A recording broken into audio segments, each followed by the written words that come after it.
Welcome to another episode of In My Closet.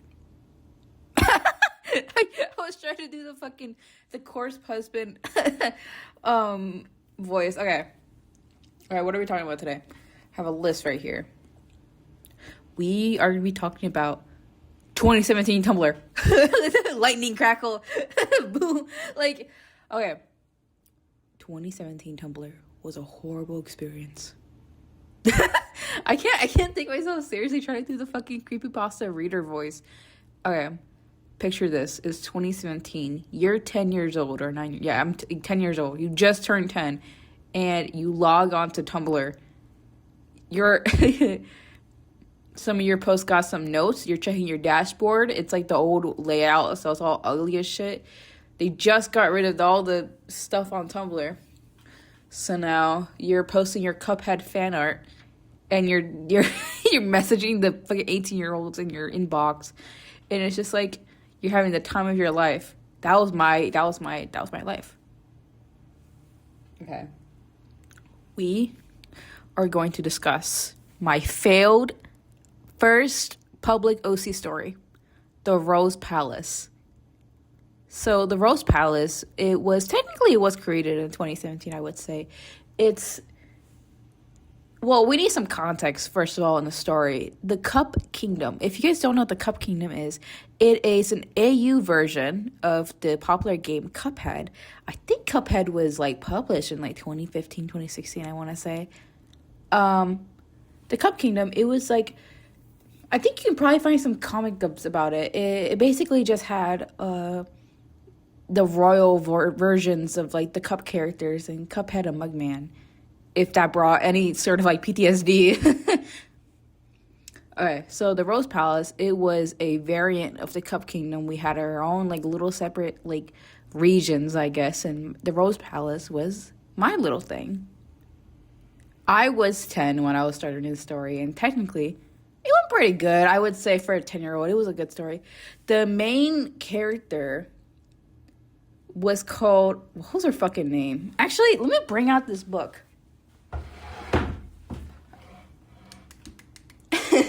I have this book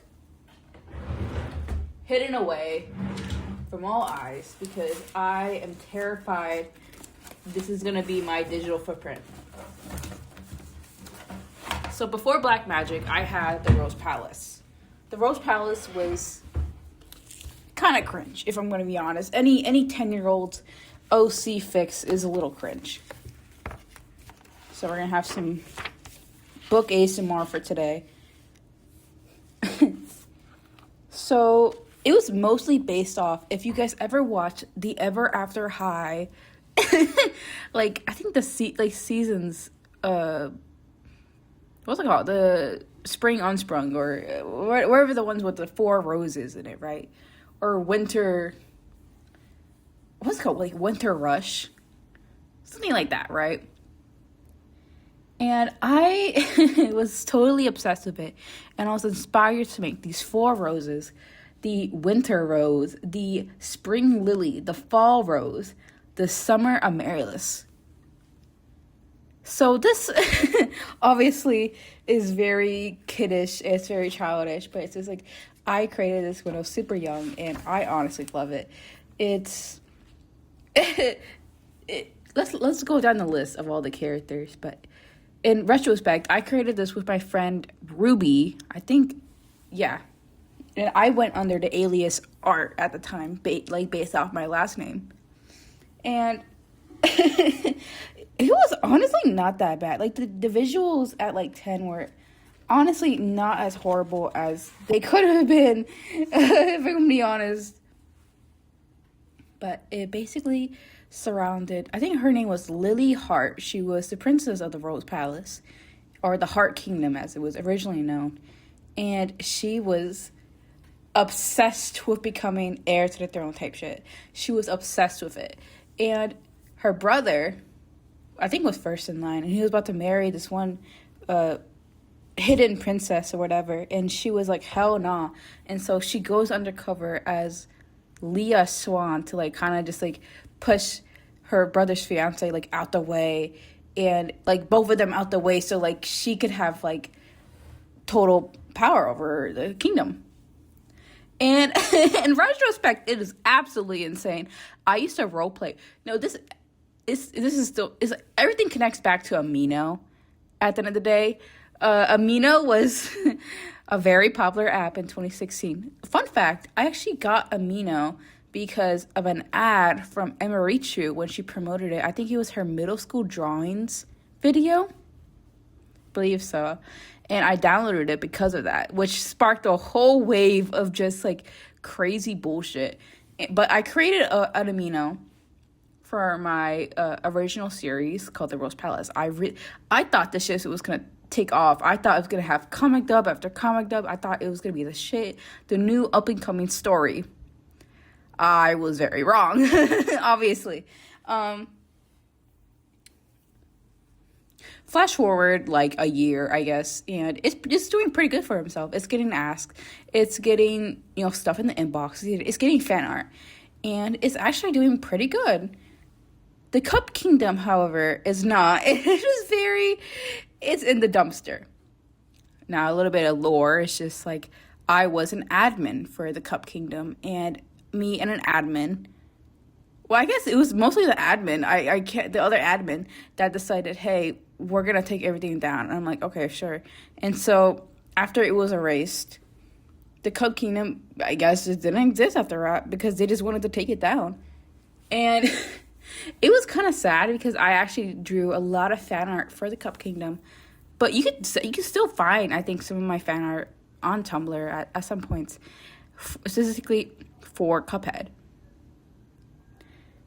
I also learned that Cuphead was like a huge factor in my audience because I had people that like were obsessed with Cuphead and that still followed my art. But I started doing original stuff and then people still followed it, so it was pretty cool.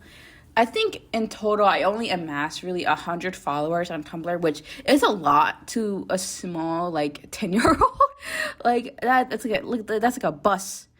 In my opinion, that's like a whole, like a small airplane, really. I grew up very, very, very, let's say a little closeted. So my biggest fear in life, I guess, was failure in the sense of everything. But I didn't care that this story wasn't popular or that, some people just weren't interested. I posted genuinely just to post. And that's the thing I could talk to a lot of people about. People ask me, how do you keep interest in your stories? How do you stay passionate? How do you keep doing this for years? It's genuine, just like, it's genuinely just me having fun. Like that, I think that's the most. If you're not having fun with a project, I think for me, I reevaluated what I wanted the project to be, was what I wanted it to be seen as. Because Black Magic was genuinely just a passion project in the beginning. It was me making really bad gacha life content. It was so like childish, but it was something I really loved. It was passionate for me. Black Magic could not exist without gacha, and that's just the silliest part of it all. And something I loved doing was just like drawing and having fun with the characters. There's this old script I have of Maria Dama before Loretta was even a concept, of just her as in a script, and that was it. And it was just her talking with all the characters. And they were just having fun. They were just talking like regular people. Maria Dama's story never really took off. And the most I could really do was reboot her daughter's story because her daughter was more interesting to me as a character. And Sasha Welton was born out of Ann Port, and Gabriel and Loretta got together. Actually, let me pull up the Wattpad of it all. Oh my gosh. If you guys remember my Wattpad, like wave of my life, it is absolutely insane. I'm gonna try and pull it up right now on my computer. I don't know if I can pull it up. Tale of Loretta. Is it? Oh yeah. Okay. No, I'm still gonna find this. Because me and my little iPad. Okay, I recently just logged back onto Wattpad. Okay. Let's look at this. December 11th, 2021 was the last. Was it really the last I published or edited it? Yeah, December 11th, 2021. I think I was trying to get rid of some shit. Let me edit the story. Let's see if I can still edit it. Oh my gosh. Yes. Okay. So technically, the first, I guess I put it in a draft in August 25th, 2020. But that's technically, I would say, like, when it started, I guess in July of 2020, I would say is when it really started, or like really like kicked off as like an actual story. But let's read the main character introductions. Lorana Spence, an individual whom is willing to take her valuable time caring for her garden. The salty ocean air is all she needs to brighten her day, though she can be easily jealous of her peers. Wait, what? Wait, hold on. Though she can be easily jealous by her peers, Loretta can be a ball of sunshine. Like, is she jealous or they're jealous? I think it's implying that she's jealous, which is still true today. She's a very jealous person in every sense. In relationships, Loretta struggles severely in. She can barely talk without accidentally offending someone, a bad habit of hers, which she kept two close friends all her life, Gabriel Williams and Melanie Lycan. Which, fun fact, Lycan is actually a reference to Aphmau and Aaron Lycan. Both older and genuinely caring for Loretta. Loretta is currently residing in America with her family? I did not know I forgot it took place in America for the longest time. Ann Port. So Ann Port, for context, is Loretta Dahmer's ex-girlfriend, in terms of just like former girlfriend, in terms of like she's no longer in the story. She's like the Sabrina Jones of 2020, basically, right? The heiress to a massive company owned by her mother, Ann Port is globally known as a model for various companies she has been featured in. She occasionally boasts on how she is dating Lorana Spence, the $80 billion heiress, goddamn, which would end in a nasty argument. However, Anne is portrayed as a goddess because of her magical history with Ariana, the Cupid, a goddess of love and beauty. So I think I would say Ann Port, or Claudia Claudia is a reincarnation of Ann Port in terms of just like, and her relation to Raina. So it's mentioned here that Ariana, which is the daughter of Raina, that they're related. And Claudia is related to Raina through Marie. So I feel like they're still connected in the same way, Claudia and Anne. And also it would make sense because Loretta canonically did have a crush on Claudia when they were younger. So this is Melanie's description.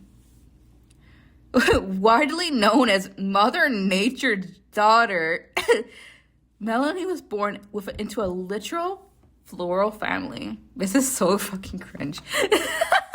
And this whole concept is just crazy because I was like genuinely, I think like 11 or 12 during this. Her mother spoiled Melanie into her teen years. So this isn't Hannah. This is Gardenia. This is Hannah's own name.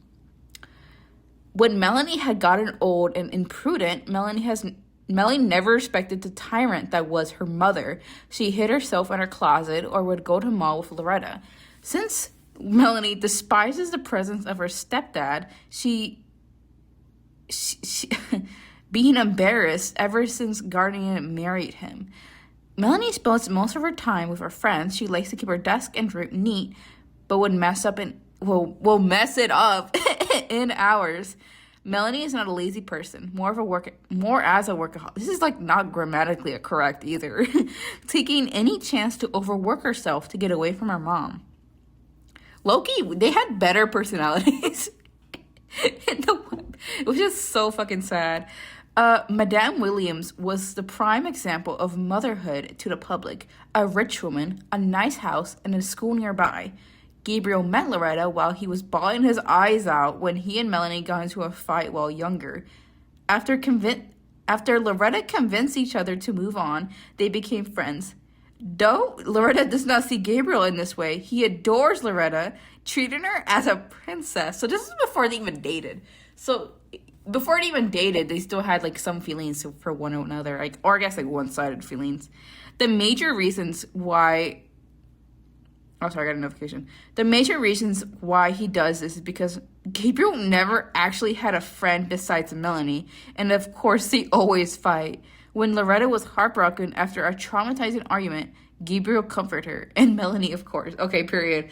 My friends, the concept of my friends reading this. My friends were my biggest fans or supporters, and they had to sit through this. They had to read this bullshit that I gave them, which is like their real ones. Let's see how many views this has, actually. It has a total, what's the total? Of 751 reads, which you can easily find this, I think, on Wattpad if you just like look hard enough. And I had, how many followers did I have? I had 63 followers. In my bio, crazy. Hello, the name's Elle. I mostly write stories, post art, and support my writer friends. DM me if you want to art collab or just to say hi. She, her, minor. The Rose Daily comic. Oh, shit. I remember the Rose Daily comic. That was so tea. I used to have an old comic. I think it's still up. I think on Instagram. It was so peak. Okay, let's finish. Let's read more of this. You guys excited? This is number 7 in hashtags with Lorana. Okay. This is our this is our book club. Okay, I would do this stupid thing where I would post a poem before like the actual story took place. I'm not gonna read the poem because I want to have some dignity, but it is Never Like This by Carl Fuge. Okay, we're beginning. I don't want to read this anymore. This is a bad idea. I felt the air cling to my chest, sinking me deeper into the dark abyss that lay at my feet. The overwhelming pain of loving someone filled me with melancholy. The thought flew into my mind until someone had shaken me awake. Lori, we're about to leave. What do you want from Rihanna's? The someone was Gabriel, a dirty blonde boy. Okay. Okay. A huge bookworm and my best friend. Melanie stood beside him. She was on her phone, probably texting her mom or on wherever she's going. I always wanted Melanie's life. Parents let you do whatever you want. Go wherever you want. Well, Gabriel looked at me closer. I shook my head as I reached for my book bag. The keychain shining against the school lights. All right, come on. I'll call it Uber or something. Melanie looked at her phone and stared at my book bag. Do you still have that Ace keychain I got you for Christmas? That was like 6 years ago. Wait. How old are they in this? I forgot. Oh, wait. The Ace card keychain. Actually, I remember because Loretta used to have like Ace cheek marks bullshit. Like the actual like card Ace, right? I forgot. I should start implementing that more. Melanie pointed at the doleful keychain. She was right. I did have it for too long. I wonder if I can get a replica. The driver had dropped us off. Melanie paid him as Gabriel and I went to the restaurant. Servers danced through passing plates with delicacies, desserts, and mountains of soda pop or wine. The restaurant glowed as the bright lights dimmed. The show was about to begin. We took our seat and saw a woman shakily walk up on the stage. The tall, 7 feet. She looked at us. She had contracted something deadly. Gabriel and I waited for Melanie as the recital started. The delicious food made me seem like a starving wolf looking for meat. She dances like she's on something, Melanie finally said. Startled by this, I immediately started to laugh. These are fucking idiots, bro. Don't. It had been a while since I had heard a good joke, but I could scarce some credit from it. The performance was so out of touch that even a child could dance better. I take one look at my phone and it was Ann Port. As I scrambled to collect my thoughts, fire burns my brain pan.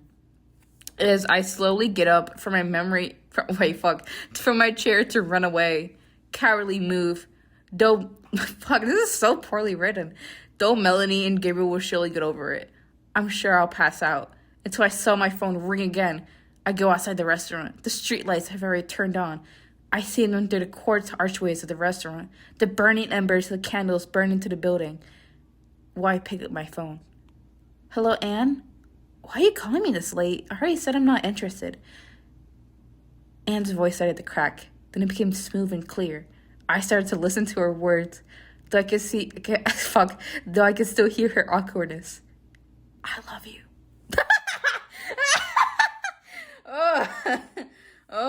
Fuck. Say no to that bullshit. Like, I'm gonna do that ass. Okay. Where's Amara? I don't gaff. Where's Amara? Oh yeah, I keep forgetting she got shot in the fucking story. Where's Amara? Don't care. Where's Amara? Why is it? All the stories are so fucking lame, bro. Where's Amara? Let's see. Part 9. Okay, fuck. I didn't title these right, so like all the all the parts low curricularly like are kind of just what the fuck. Okay, maybe he's. What is Gabriel's one?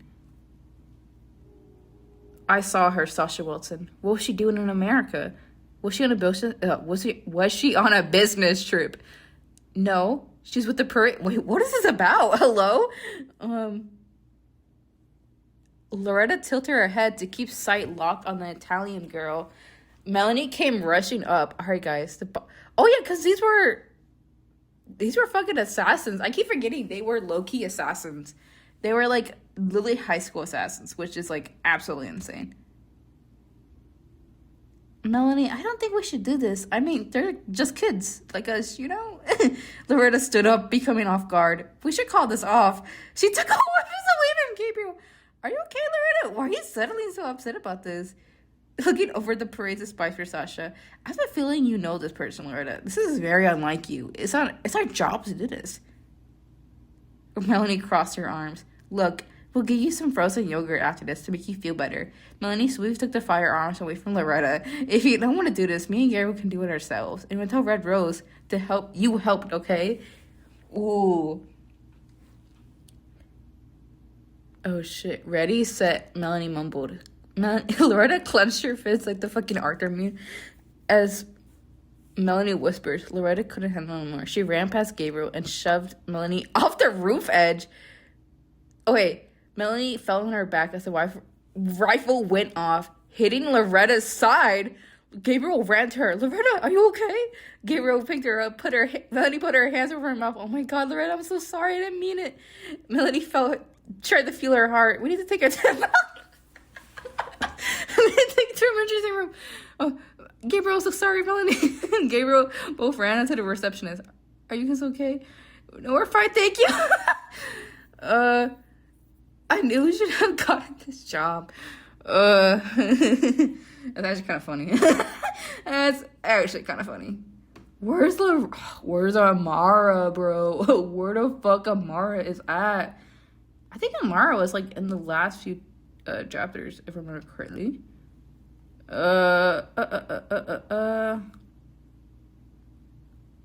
was like the long ass poem. Red Rose. She was at the peak of her career, or that is what she thought. Or that is what she thought before it all came crashing down. A click of a shotgun made her confidence slowly fall completely.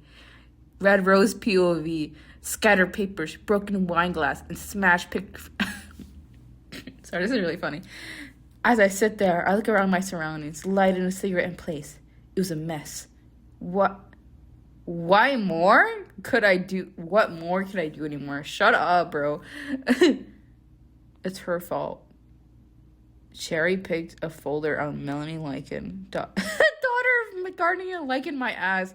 Period. Rachel Rose. Oh shit.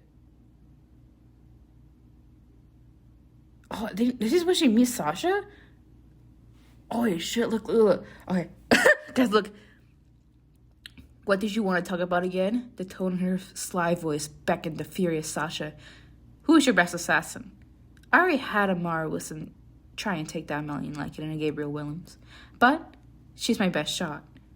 Red Rose grinned. Sasha couldn't handle it anymore. She was ready to burst. I can pay you in a priceless jewel. Something I think you'll find useful. Sasha pulled out a shiny red crystal from her pocket. The Eye of Julius. It was extremely precious in Italy, but I needed it so badly, so I just... Red Rose smashed the ruby. This will do fine. Who do you want to off this petty excuse for a life, sweetheart? Red Rose gazed into the jewel. Loretta Dalma. Red Rose went quiet for a mere moment before looking back in the jewel. What would she choose, of course? She knew the right option was, right? It's a deal then. Ugh. Boo. Boo. This is lame. Where's Amara? I don't get. Where's Amara? It's like dangling keys in front of a baby. Where's Amara? Oh shit.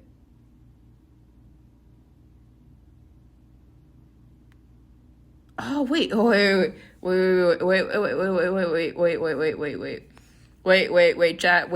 Chad. I saw something crazy. Loretta's POV. So Loretta is currently in the hospital right now because she just got shot by Melanie. So we're gonna this is that context, okay? The soft pillows and blanket couldn't amuse me any longer. I got off from the bed and looked around the window pane, taking notice of Melanie pulling Gabriel through the hospital exit. She smiled. What? I quickly saw a dark figure, cloaked in all black. You could tell I fucking wrote this at like 11 a.m. Watching the two. Should I be concerned? I tried to look closer, but all I could see was a faint walkie-talkie in the pouring rain. I could see them even speak into it. What were they saying? The cloaked figure saw the two leave through the parking lot as they quickly got into their car. All I could feel was suspicion. Suspicious not even fucking spelled right. Okay, I gotta be nicer to 11-year-old synchronized. Okay, as the rain slowly began to stop, a rural area surrounded both Melanie and Gabriel. The street lights were already on. Gabriel sighed.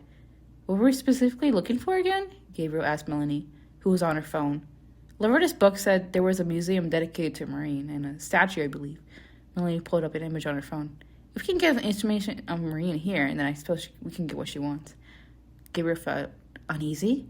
He felt that all his eyes were on him for a moment, even though there was barely anyone in the cracked streets. He looked down at the pavement he was standing on. The concrete had practically faded away. He was surprised that he had not broken it while walking. It's kind of funny. Gabriel looked over at the paranoid Gabriel. We're here, if you were wondering. Melanie poked at Gabriel's shoulder to get his attention. As he looked up, he could see the structure of Marine, the statue. It was an artist's dream. Apparently, it hadn't been scratched or even moved since... Wait, what? It had not been scratched or even moved since it was moved? Hello? For such an old thing. It was in great condition. Gabriel took out his hands from his pocket to reach for the large book that supposedly contained information on Marine, the water witch. Well, what are you waiting for? Melanie pressured him to read it as Melanie took photos of the statue. Chapter 16. Marine, the first of Moonflower. In the early period of the Roman era, opened a goddess named Diamond, basically. She had lived through the terror and anarchy. Even after a patriotic revolution had started, she had no choice but to end her own life. But Diamond was quite intelligent as well. She used her own blood to create 6 immortals, all with different elements and usage of powers. Marine, the last of the beings to be born, in a way, she was most mature, strict, and emotionally stable out of all the other guardians. She was poised. She was the idea of perfection along her colleagues, but every rose had thorns, even the prettiest ones. Maureen was born clueless, unknowing to death, and completely scrapped out of Diamond's memories. As time grew, so did her powers, though when she was only little, she had made the greatest mistake of her life.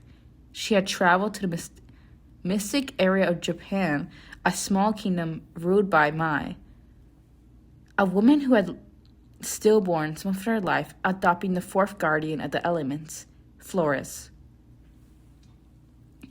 Maureen was but only a toddler without knowing much of her powers. She had acquainted herself with Flores only before causing a tantrum. Maureen's powers flourished. Her tears flooded the empire. Flores watched as a tiny guardian destroyed what was left of her home. Ooh, but I would fucking kill myself.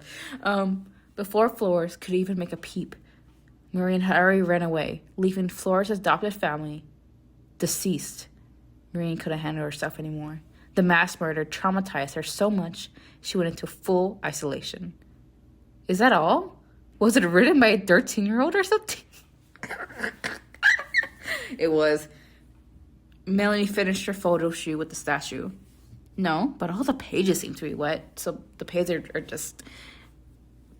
Gabriel shook his hands. Melanie sighed. Well, we got what we wanted, somewhat. Melanie scratched the back of her head. Just take one of the book copies and we'll be on our way, Gabriel agreed, putting down the original copy at the bookstand. He reached for a copy as a bullet swiftly was shot next to him. Melanie jumped up, shocked. Gabriel, what was that? Melanie looked around. Gabriel slowly looked behind him, only to be a shadowy figure looming from over a tall office building. Gabriel pushed Melanie behind the statue. Who was that? Melanie whispered to Gabriel. Gabriel huffed. There's someone after us. We have to keep quiet. It's like the fucking Deku. The Deku fucking... Okay. Alright, hold on. I'm knocking. There's someone after us, Melanie. We have to keep quiet. Where's the keys to the car? Gabriel took out his phone, frantically looking for his mother's caller ID. Melanie quickly pulled out the car keys. We have a plan. Red Rose Place sent them to find us. Melanie looked behind the statue to see if she could find the mysterious assassin. Okay, Gabriel, I have a plan. Gabriel? Melanie trying to see if Gabriel was still behind her, but he was already running on the sidewalk. You little... Melanie quickly followed Gabriel. Why did you leave me there? Melanie chased him. The assassin watched from afar as Gabriel and Melanie ran. They swiftly jumped from building to building, following the two quietly. Gabriel stopped to take a breath as they both sat down on a street corner. The figure loomed over them, possibly even grinning behind their mask. This is why I don't listen to you anymore. Gabriel took a sigh of relief. I think we lost him. Melanie cleared her throat. The assassin loaded their shotgun, ready to rid the world of Gabriel Williams and Melanie Lincoln. Wait, Gabriel looked at the building. Melanie, I don't think... Click. Ooh. Gabriel quickly pushed Melanie out the way, landing beside her. Gabriel, are you alright?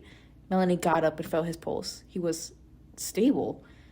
As the assassin tried to reload again, the wet bricks made the identified person slip. As they slipped from the short building, they had fallen onto a thrown-away mattress. Melanie took the chance to run over to the assassin and unmask them. As Melanie struggled to take off the mask of the assassin, they looked familiar. Amara? Ooh! What would your guys' reaction to be there? I would just low-key just take a photo and run. Okay. Wait. Okay, so we talked about... So in short summary, Amara was pretty fucking cool. Amara was so fucking sick. I like how, okay, in the part 20 is the ending of... We just read part 17. This is part 20. So they meet up with Roxanne and they bring Loretta back, right? So here's the ending, part 20. Okay. I know Gabriel. Oh, shit, I did not say that right. The star boy looked at the distressed Loretta. Without a second thought, he sighed. All right, I trust you. Loretta smiled, quickly glaring at her sword. We still have to find Melanie and trying to find rescue somewhere Red Rose can't find us. So, in conclusion, Melanie and Loretta and Gabriel scurried out of the beautiful gardens, escaping to near downtown. Loretta hadn't been there in forever. A bakery the trio used to go to every day, the Royal Sweets Bakery. So the ending, low-key, really started with the beginning of Black Magic, because in the beginning, the Royal Sweets Bakers, the Polly Bakers, if you guys remember, they were low-key the first really characters or side characters of Black Magic. The main characters were always like Red Rose and all these, but the Polly Bakers were always the first side characters, if you will. And I really honestly, for a shitty Wattpad I made when I was like literally 13, it was not that bad. It could have been worse. It could have been real worse. And maybe we'll read Melanie and Gabriel's little poems and bullshit in their little origin stories. Which, if you guys are interested, Still Alive, the Melanie Lycan origin story. If I remember correctly, let's read the little thing. Melanie Lycan has suffered an overdose, which led her to her death. She finds herself stuck in heaven and needs a way out. Her mind is an infinite source of distractions, and she's forgetting herself by the day. Can she make it out alive? So she's like in this kind of like wishy-washy, like third person death experience where she's kind of like both in death and alive at the same time. She keeps like going in and out of it, which, however, in Gabriel's love story, Love Like You Till Sunrise, Gabriel's love poem, the little story of Gabriel Williams, son of famed Gold Williams of the North. He's the future boyfriend of Loretta Dama and the childhood friend of Melanie Lycan, but he has a few more lessons to learn about love till he dates Loretta. So this is basically like after Ann Port and Loretta finally fucking break up. This story has a playlist? Wait, hold up. This story has a playlist. I do not gaff. Give me the fucking story. No! It's rage baiting me. Fuck off. This is story of a story. This is story of a playlist. I'm actually so pissed off. What? Why say it has a playlist if it doesn't have a playlist? This doesn't make any sense. Anyways. But yeah, that's my little story. And if I'm going to be honest, I'm not really proud of my little thing. Obviously, no one's ever going to be proud of their Wattpad story they made when they were younger. But if I'm going to be honest, it could have been worse. I could have been doing a lot worse. And you know what? This is kind of just sweet. The last post anyone has ever made on my account was Agent Champ posted a message on September 3rd, 2020. And on August 31st, 2020, I wrote, Black Magic is discontinued. Okay, bye. That's it. That's the post. And my friend Grace posted, thank you, L. Which I'm still friends with Grace, so can't say the same for the other person, but period. Okay. Love you guys. Bye.